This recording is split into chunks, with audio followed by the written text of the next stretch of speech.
Hey guys, I've got my S550 Mustang on jack stands and I'm about to make some improvements to the front and the rear suspension. In the meantime, I wanted to go over a few things with you to show you things to look for. When you beat on these S550 Mustangs, parts tend to move around, bushings tend to split and break, nuts and bolts tend to come loose.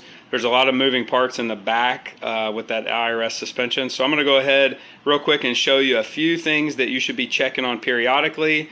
I would say if you're really serious about the performance of your car, you're racing it, street racing it, track racing it, road course, etc., I would check on these things once a month at least. So let's go ahead and dive into this rear independent rear suspension on this car.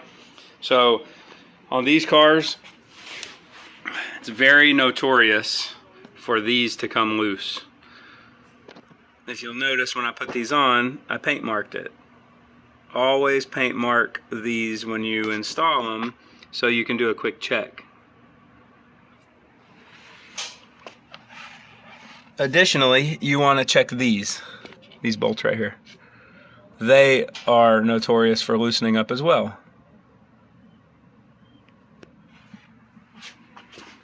Another thing I like to check are the toe links. Now these marks don't line up perfectly because I did have the car lined after I installed them, and I do remember the marks not lining up when we tightened it up, but you can get under there and check.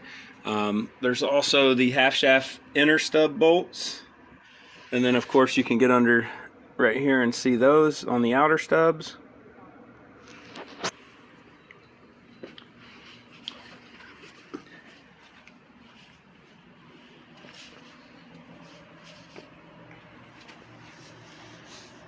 Alright, bingo.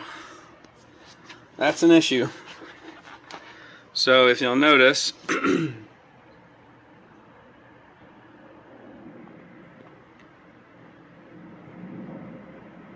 that does not line up.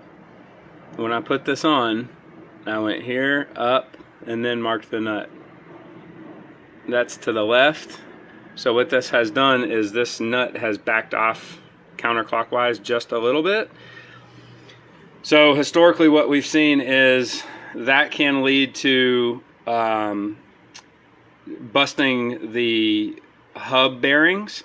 It can lead to having ABS lights. It can lead to clicking and clunking in reverse and in drive when taking off and when stopping.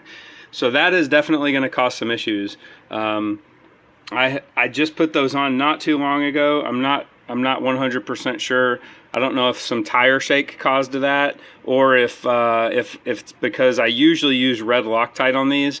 This time around I used blue Loctite because I knew I was going to be removing them soon, and when you use red Loctite, it's a bear. So I think on these I did 150 foot-pounds of blue Loctite, and as you can see, that was not enough. That nut has legitimately backed off. Now I can't turn it by hand, but that's a problem.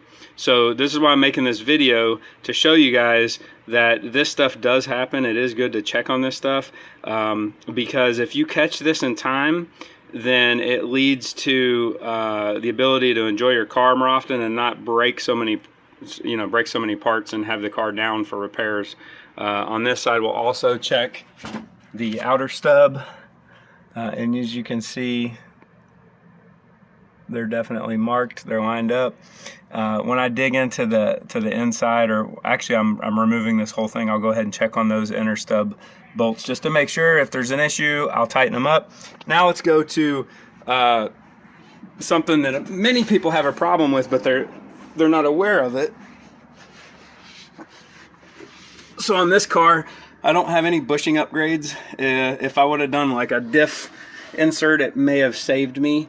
But if you look here, I do have a split bushing. Look at that. This car has 1,800 miles on it. It is making about 1,000 horsepower. On the other side, I have that damper, which this is the first S550 I've ever had with that. But let's go back to this one. See how you can see the bolt head is biased towards the lower side of this bushing?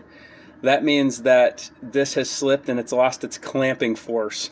So this thing's done. It's probably going to be bent when we pull it out. I'll document that. And then of course the rip up there. So the reason I'm taking this this whole thing apart is because I'm going to test some prototype stuff that I developed. Let me get back up in here so you can kind of see.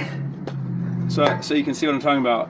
See how this here is closer, and then that has a bigger gap up there. That means that bolt has shifted. Well, that bolt is attached to the differential, so the clamping force is done. That bolt is either going to bend more or break, and this is going to continue to rip. We can't see it on the other side, but let's go ahead and look at the front. Now, on some of my videos I've done on these cars, I've talked about how you can tell if the front has moved, and you can tell it has.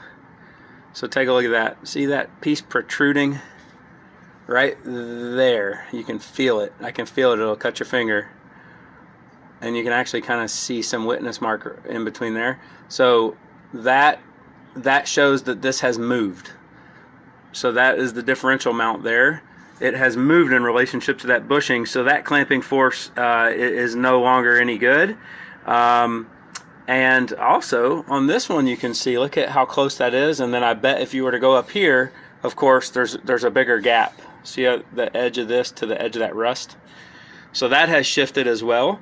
So the pinion angle on this thing is even more pointing up, even more than the factory system.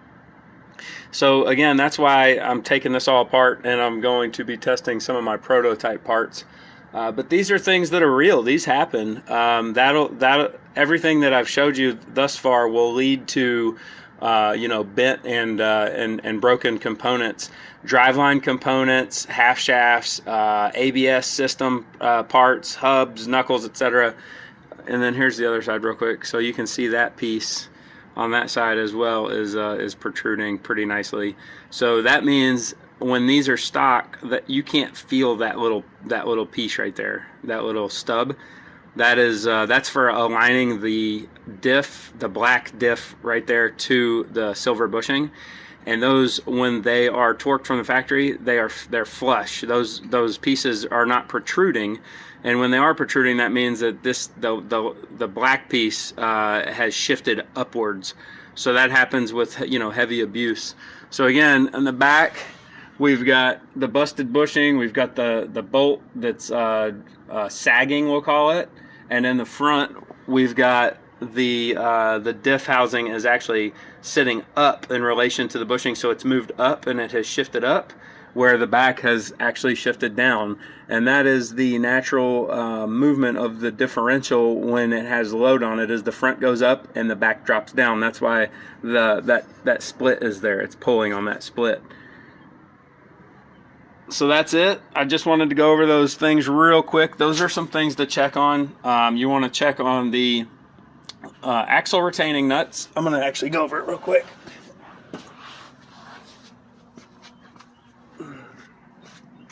So again, you want to go over the axle retaining nut, check, make sure it's tight. Real quick, a tip: if it's not tight and you have a factory system, I usually do a dab of Loctite and 150 foot-pounds, and then maybe like a little bump past that.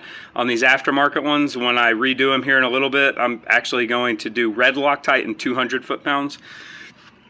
Check on your bolts on the outer stubs, check on your bolts on the inner stubs in there. See if we can get a nice little picture. Oh, there we go. Check those. And you can check all the other stuff, the vertical links, and notice I don't have aftermarket vertical links, but you can check up in there. Sometimes that camber link up here can slip. You'll notice that if your alignment's off. But again, mainly you're going to check this, you're going to check those, and then you want to check the rear diff bushings.